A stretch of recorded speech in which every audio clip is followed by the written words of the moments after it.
వికారాబాద్ జిల్లా బంట్వారం గ్రామంలో ప్రజాపాలన సభకు ప్రజల నుంచి మంచి స్పందన.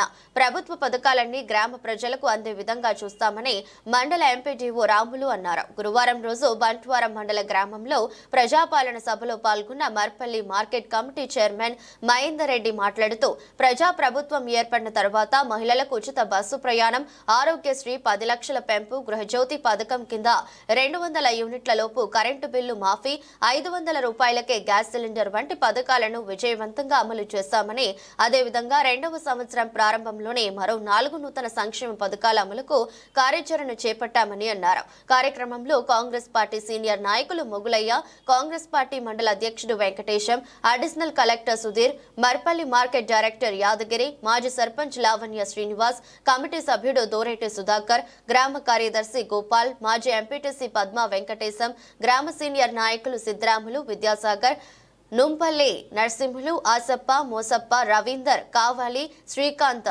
Harishwar Reddy, APO Sudhakar, field assistant Ramesh, గ్రామస్తులు మరియు కాంగ్రెస్ పార్టీ కార్యకర్తలు, గ్రామస్తులు తదితరులు పాల్గొన్నారు. వేదికకు సాధారణంగా ఆహ్వానిస్తున్నాము. Welcome sir.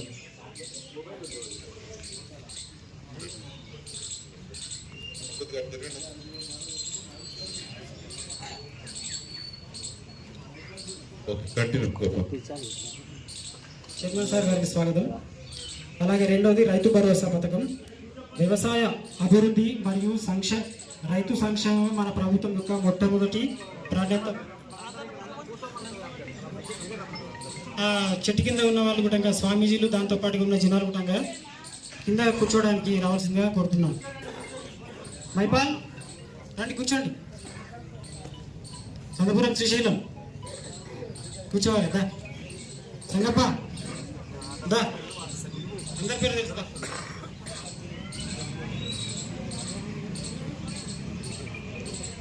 నాదర్ బాలయ్య. రైతు భరోసా వ్యవసాయ అభివృద్ధి మరియు రైతు సంక్షేమమే మన ప్రభుత్వం యొక్క మొదటి ప్రాధాన్యత అంశం. అందులో భాగంగా రైతు భరోసా సహాయాన్ని ప్రతి సంవత్సరం ఎకరాకు 12,000కు పెంచడం జరిగింది. వ్యవసాయ యోగ్యమైన అన్ని భూములకు ఈ సహాయాన్ని ఈ నెల 26వ తేదీ నుంచి అందించడానికి ప్రభుత్వం నిర్ణయం తీసుకుంది. వ్యవసాయ యోగ్యం కాని భూములకి ఈ సహాయం వర్తించదు. మన గ్రామంలో ఉన్న రైతులందరూ ఈ పంట పెట్టుబడి సహాయాన్ని సద్వినియోగం చేసుకోవాలని కోరుచున్నాము. మూడోది కొత్త రేషన్ కార్డులు. ప్రభుత్వం దగ్గరున్న వివరాల ఆధారంగా రేషన్ కార్డు లేని నిరుపేదలను గుర్తించి అర్హులైన నిరుపేదలందరికీ కొత్త రేషన్ కార్డుల పంపిణీకి ఏర్పాట్లు చేస్తున్నాము. మీ సేవ ద్వారా రేషన్ కార్డులలో అదనపు కుటుంబ సభ్యులను చేర్చడానికి వచ్చిన దరఖాస్తులు గ్రామ సభల ద్వారా ఆమోదించుకొని అదనపు కుటుంబ సభ్యులను చేర్చడానికి ఏర్పాట్లు చేస్తున్నాము. అంతేకాకుండా ఎవరైనా కొత్తగా దరఖాస్తులు ఇవ్వదలుచుకుంటే వీటిని కూడా స్వీకరించి పరిశీలన చేయబడుతుంది. అదేవిధంగా ఈరోజు గ్రామ సభకు హాజరు కాలేని వారు మండల కేంద్రంలో ప్రజాపాలన సేవా కేంద్రాలలో కూడా దరఖాస్తులు ఇవ్వవచ్చు.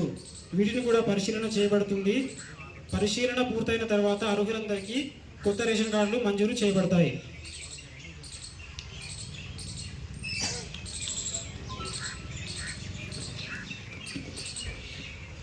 అంతకుముందు ఎవరికి ఇచ్చేవారు, ఇప్పుడు ఎవరు నిజమైన లబ్ధిదారులు ఎవరైనా దాని గురించి కూడా అది తయారు చేయడం జరిగింది, తయారు చేస్తున్నారు కూడా.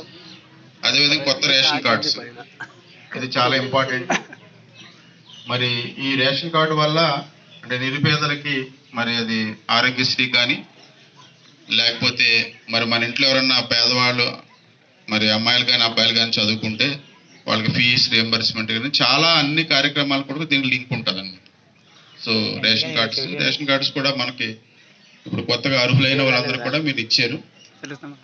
అదేవిధంగా మనకి అంతకుముందు మీ సేవలు అప్లై చేసుకున్నారు, లేకపోతే వేరు ఎంఆర్ ఆఫీసులు ఇచ్చారు, ఎంపీడీఓ ఆఫీస్ ఇచ్చారు, మన కూడా ఇచ్చారు. కానీ ఇప్పుడు గవర్నమెంట్ అంటే ప్రభుత్వం ఏం చెప్తుందంటే ఈ రోజున ఇక్కడ ఉన్న వాళ్ళు లేకపోతే రాని వాళ్ళకు కూడా రేషన్ కార్డు సంబంధించింది ఫామ్స్ ఇక్కడ 4 రిజిస్టర్స్ మెయింటైన్ చేస్తున్నాం. అందులో ఒక రేషన్ కార్డులో ఇప్పుడు నేను కుటుంబ పెద్దలు ఉన్నాను, నాకు 2 కొడుకులు ఉన్నారు, వాళ్ళకి పెళ్ళైంది, సపరేట్ అయిపోయారు. కానీ పాత నడుస్తుంది, ఇట్లా చేయలేదు. ఆ విధంగా కార్డును ఎవరి కార్డు వాళ్ళకి ఇవ్వటం. అదేవిధంగా కొత్తగా పిల్లలు పుట్టారు, దరఖాస్తులు తీసుకోవడం జరిగింది. ఒక 6 రకాల పథకాలకు అందులో ఇప్పుడు చెప్పబోయే 4 పథకాలు కూడా కలిపి ఉన్నాయి.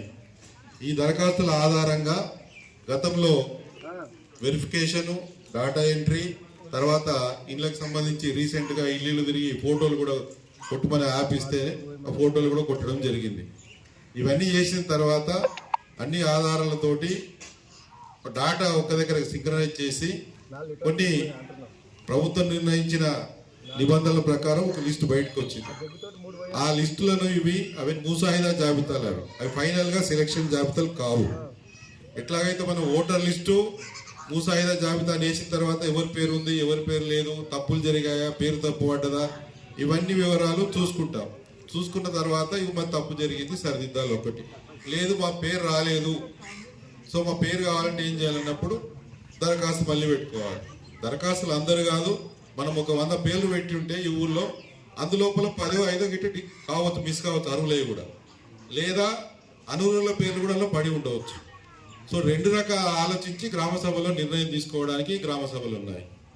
కాబట్టి ఏదైతే ఇక్కడ మనం చదువుతామో కొద్దిగా మీరు అందరూ కూడాను వింటే తర్వాత మీకు అర్థమవుతుంది. గ్రామ సభకు అందరూ కూడాను ఈ విధంగా సహకరిస్తారని ఆశిస్తూ ఇప్పుడు గ్రామ సభ ఉద్దేశాలు ప్రభుత్వం పంపిన మనకు ఒక సమాచారం ఉంది. దాన్ని చదివిన తర్వాత ఒక్కొక్క శాఖ వారిగా ఫస్ట్ రైతు భరోసా గురించి వాళ్ళు చెప్తారు, తర్వాత ఇందిరమ్మ ఆత్మీయ భరోసాకు సంబంధించిన లిస్టు చదువుతారు, ఆ తర్వాత ఇందిరమ్మ